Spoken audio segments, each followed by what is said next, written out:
कक्षा 10 कॉमर्स के प्रिय विद्यार्थियों, आप सभी कक्षा 10 कॉमर्स में जो भी अभी तक पढ़ा है उसमें आपका पहला भाग बही खाता, दूसरा भाग व्यापार प्रणाली, तीसरा मुद्राएं मध्यकोषण और चौथा अर्थशास्त्र। तो इसमें आपने 2 भाग पढ़ चुके हैं। आप बही खाता के 4 चैप्टर, जिसमें आपका अंतिम खाता, समायोजनाओं सहित अंतिम खाते, बैंक संबंधी लेन देन और बिल संबंधी लेखे, ये आपने 4 चैप्टर देखा। और दूसरा था व्यापार प्रणाली, दूसरा भाग, उसमें आपने 6 चैप्टर देखा था।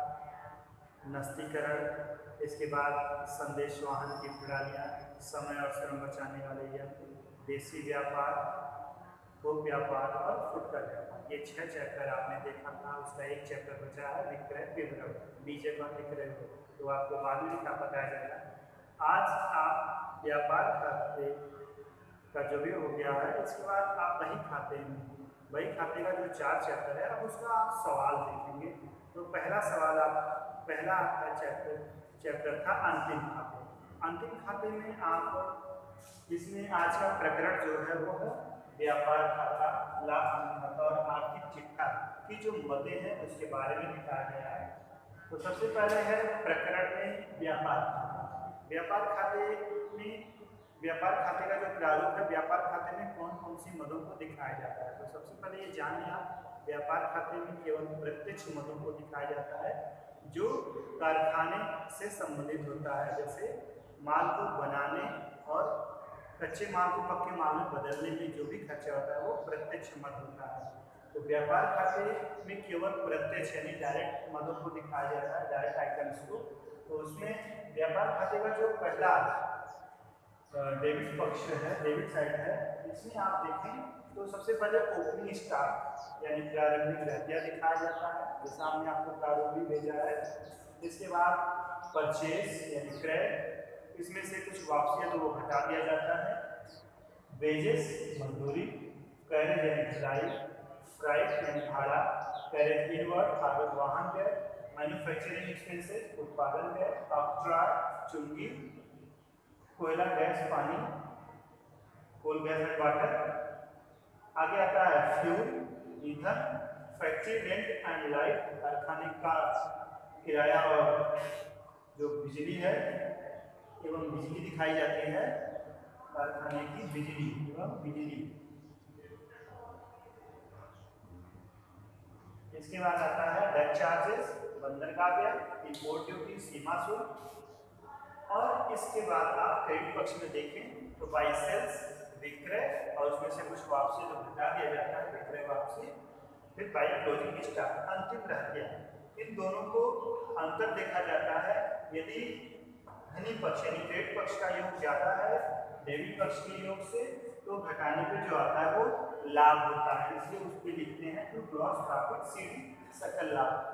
यदि डेबिट पक्ष का बैलेंस ज्यादा हो, क्रेडिट बैलेंस कम हो, तो उसमें से डेबिट में से क्रेडिट घटाएंगे तो हानि होता है।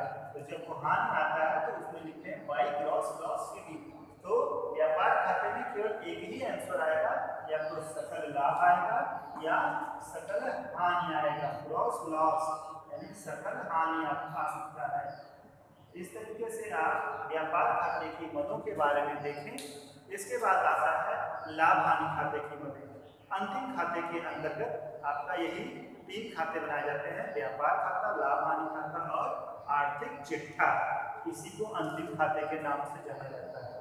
तो व्यापार खाता आपने देखा, इसके बाद अब आप लाभ हानि खाते की मदें देखें और उसको समझें। एक बार फिर से आप समझें कि व्यापार खाते में केवल प्रत्यक्ष मदों को ही दिखाया जाता है, अप्रत्यक्ष मदों को लाभ हानि खाते में दिखाया जाता है। प्रत्यक्ष मद में जितने खर्चे होते हैं, यानी जो कारखाने से संबंधित जितने खर्चे होते हैं वो डेबिट साइड में, और जो आमदनी होती है वह क्रेडिट साइड में दिखाई जाती है।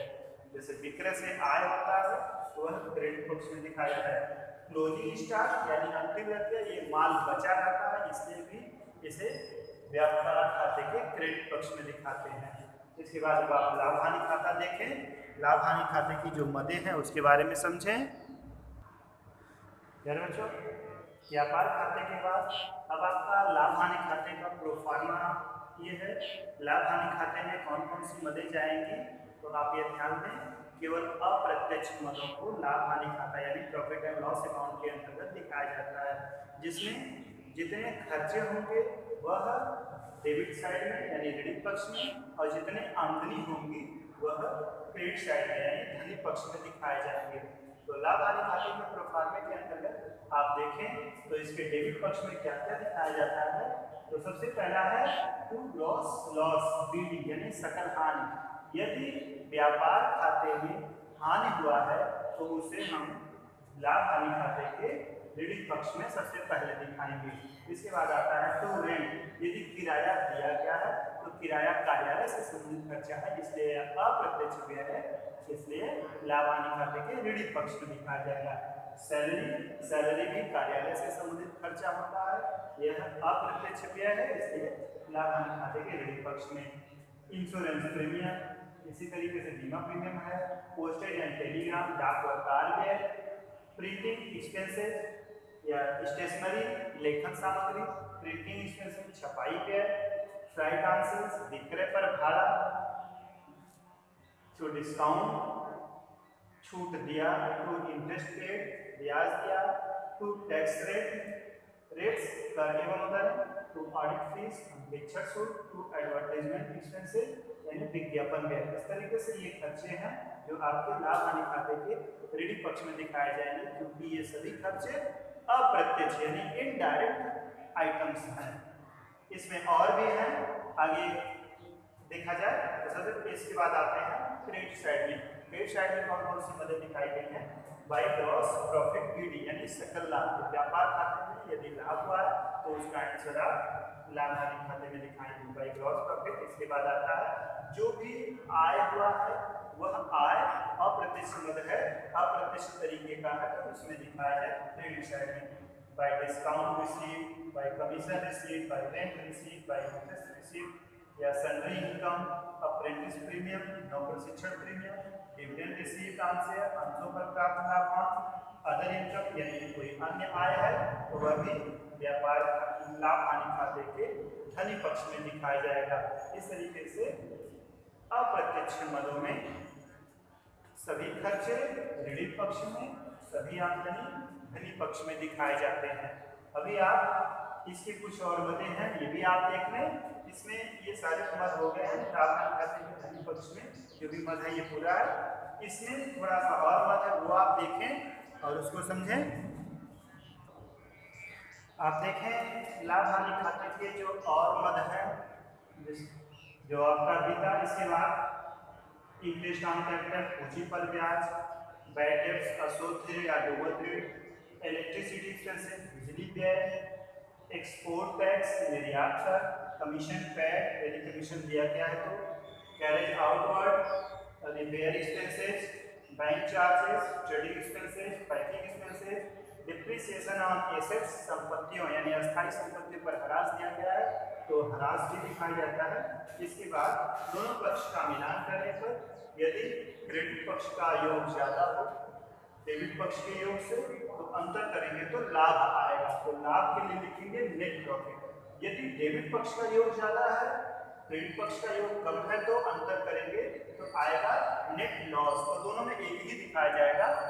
इस तरीके से आपका व्यापार और लाभ हानि खाते का प्रोफार्मा बनके तैयार है। आप इसे पूरा बना लें और इसको पूरा याद कर लें, समझें कि किस तरीके से कौन कौन सी मदें किस खाते में दिखाए जाएंगे। इसके बाद आता है आपका आर्थिक चिट्ठा। आर्थिक चिट्ठे की मदों के अंतर्गत आपको प्रोफार्मा बना के भेज दिया गया था, आप उसको देखें। दायित्व पक्ष में कौन कौन सी मदें आती हैं आर्थिक चिट्ठे के और संपत्ति पक्ष में कौन कौन सी मदें आती हैं। तो इसके बाद आप वो आर्थिक चिट्ठे की सभी मदों को देखेंगे जो हम प्रोफार्मे के तहत। अब आप एक सवाल देखिए व्यापार खाता और लाभ हानि खाते का, कि सवाल में कैसे कौन कौन सी मद कहाँ दिखाया गया है, तो आप देखें, ध्यान दें। धन्यवाद बच्चों आप सभी को।